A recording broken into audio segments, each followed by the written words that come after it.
Jamie Drummond. For Good Food Revolution, I am here in the kitchen of Redfish with Chef David Friedman. How are you today, Chef? I'm very good, thank you, Jamie. Now, what are we going to be making this afternoon? This afternoon, we're going to be making some octopus hash. It's actually on our menu in two places. We do it on the dinner menu with some seared weathervane scallops, which are one of the few Oceanwise approved scallops. They actually just got their approval after quite a little bit of a battle. And it's also served on our brunch menu, so we're going to do the octopus hash brunch style with a couple of poached eggs and some hollandaise. Now, Chef, octopus. Octopus is one of the more sustainable seafood that we have right now, isn't it? Well, it sort of depends. We use giant octopus from BC, and that's a very sustainable fishery. Some of the other restaurants in the city will use Moroccan octopus or Spanish octopus or octopus from the Mediterranean, which is not as sustainable. Right. And is more what people are used to because it's a very small octopus, so it's a little easier to handle. The octopus we're going to be using today, we actually put a picture of me when it came in raw. It was 45 pounds. So for the brunch hash, we cut it a little bit bigger. We do our octopus a little bit differently here. A lot of people poach it, stovetop. It's more of a traditional style where you put some aromatics, carrots, onions, parsley, a little bit of lemon, and poach it slowly for 45 minutes, an hour, sort of depends on the size of the octopus. Personally, I like to do it, it's actually a Greek style, that we braise it. So you line the pan with the same vegetables, some onions, some fennel, some carrots, some celery. We put some garlic in it. We put star anise, some cinnamon, and then depending on the size of the octopus, enough red wine to cover. And then I actually braise it in the oven. As it slowly braises, the octopus releases water, so it actually poaches in its own juice. Nice. And do you have to remove the membrane when you're doing it that way? We do remove the membrane, but we remove it once the octopus is cooked, because it actually adds flavor. And then the same, some of the suckers, it's very easy to remove it after. And there's actually some people that that's their favorite part. So it sort of depends on the people that they serve. So the hash itself is about 3 parts of russet potato. I like to use russet, I think it has a better flavor. And then I like to throw a little bit of Jerusalem artichoke in it. It adds a nice crunch and some better flavor. To mimic like doing a bacon hash, sort of the idea we had is we use a little bit of paprika oil to give it a little bit of smokiness. Yeah. If you didn't want to use the oil at home, you could always just use smoked paprika powder and just put that in as well. For all our fish here, we use cast irons. It gives a much better sear and it's much easier. You would have to work very hard to make fish stick in a cast iron. Okay, so these are our scallops. Where do these come from? These are actually caught in Alaska. All right. The weather vanes right now I get from Dan and Kristen at Hooked,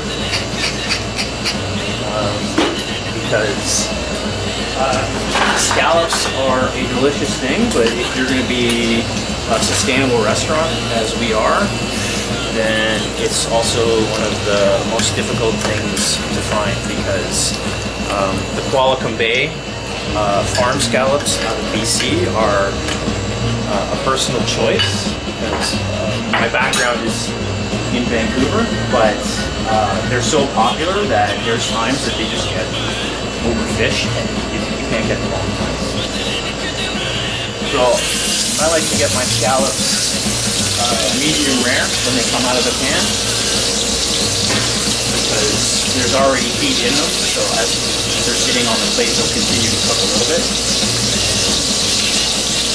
And the key to this is to get the pan as hot as possible. And basically we're going to cook it on one side until it gets a nice crust on it and crispy, and then I'll throw some butter in the pan and we'll turn it over so it'll cook the other side, and we'll of course baste it with butter. So as you can see around the edges, it's starting to get a bit of a crust.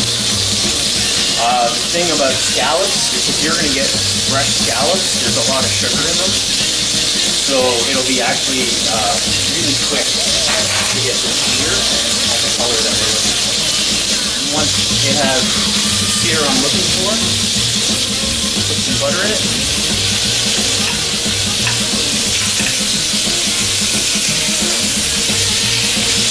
Give it a flip, and while I flip it, the butter is actually about the same temperature as a 400-degree oven. So it's finishing it gently, it's giving it extra flavor, and while it's sitting in the hot pan, I'm actually getting the same kind of crust on the bottom as we have on the top.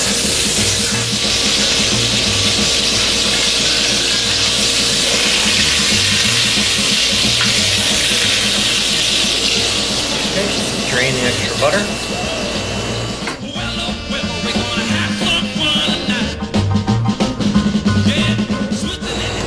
Oh, that looks really good. And that is our seared weathervane scallops with octopus hash.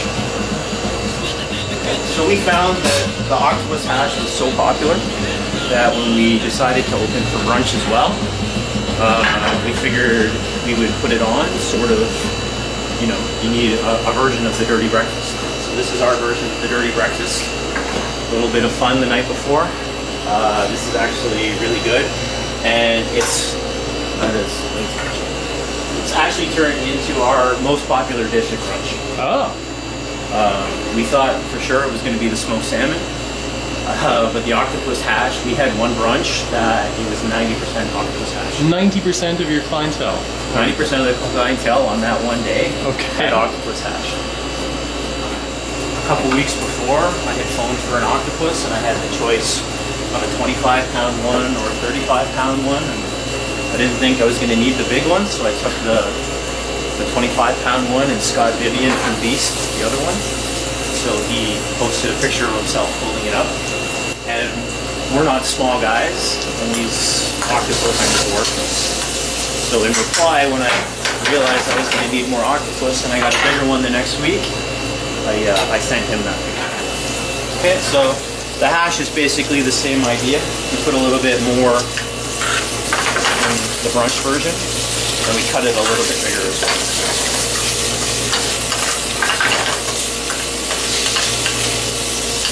And again, the idea is to get it as crispy as possible.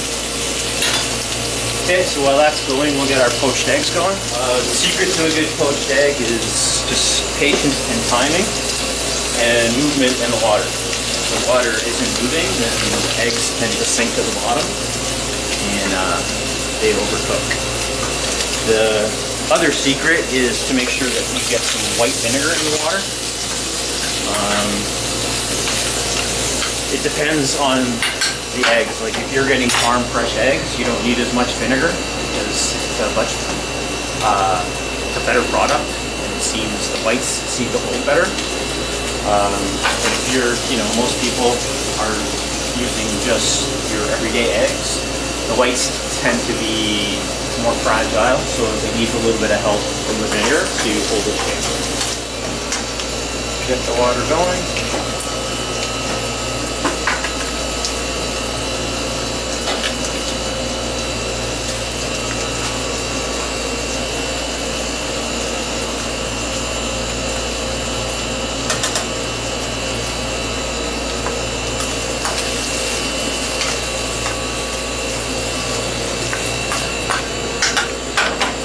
Okay, and if you got the temperature right, the typical poached egg will take about 3 minutes.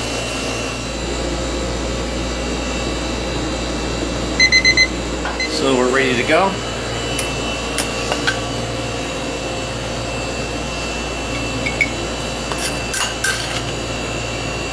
So give ourselves a nice bed of the hash.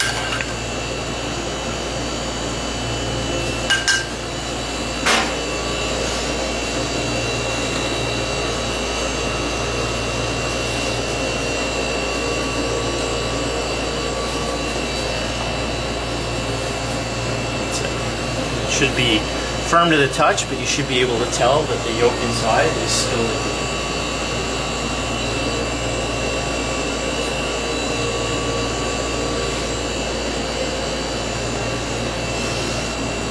Okay, so there we go.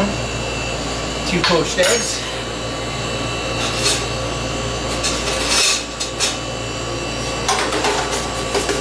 And it wouldn't be a dirty breakfast without some hollandaise.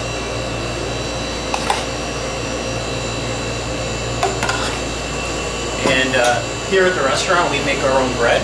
So this is actually Redfish original sourdough. We made the starter, so it is all for the restaurant. There you go. That is our octopus hash with poached eggs and hollandaise. Well, thank you very much, Chef. My pleasure. Absolutely delicious. You're very welcome.